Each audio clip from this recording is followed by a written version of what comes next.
while we have lots of ways of catching it, you know, from, you know, because I could just grab it, or if he's got his arms up and take it. When we're basically training, and we start like this statically, for people who aren't advanced, etc., this is our basic combat distance.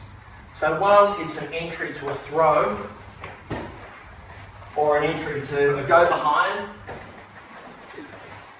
it's also, for striking, it's our basic striking range for our hands. So if I'm at this range, it's half a step to hit him in the head. So it's like an analogy for our mid-range combat. So really every time I'm doing this, I'm also training this half-step range to hit him, no matter how basic it is. And here, when it's no momentum, I can obviously take this into any kind of technique I like, but I'm basically training this, and I'm not going to stay here and hold it forever or try and crush his hand. I'm going to move around, and I'm going to try and take him into a technique. So we're going to start off with cocky. So the way I take Kitate Dori, which is the one-hand grip, right, depends on how he's standing. Like, if he's protecting his weapons, I'll just take it with my hand down. If he's got his guard up, I'll cut it into my hand. And so once I've got it, there are several cocky techniques, although they're kind of striking. So I'm going to keep this circle going around, and I'm going to enter in and throw. Or I'm going to keep the circle, and I'm going to drop down. Or I'm going to take it, and I'm going to reverse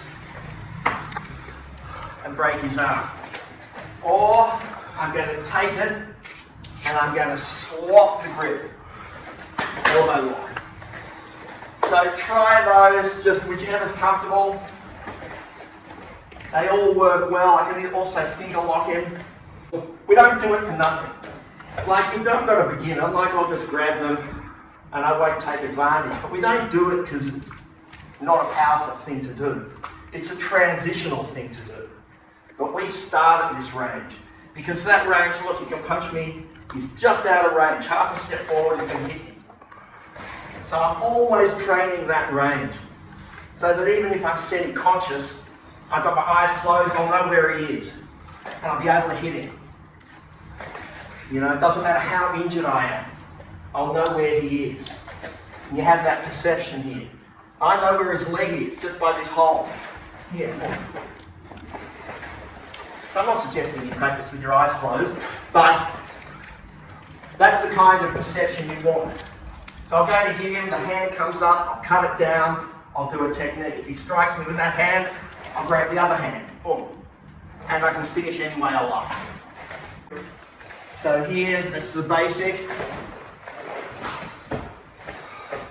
Here, I'm going to grab the belt, bend him over, bend him over my knee, reverse,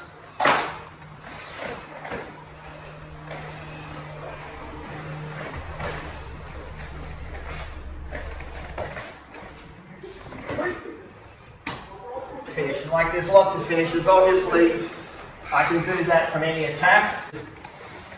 Direct entry.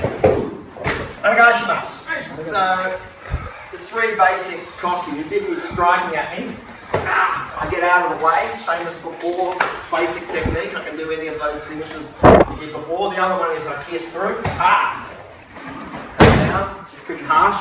It's like a ski. The other way of doing it is I attack him and continue through and throw.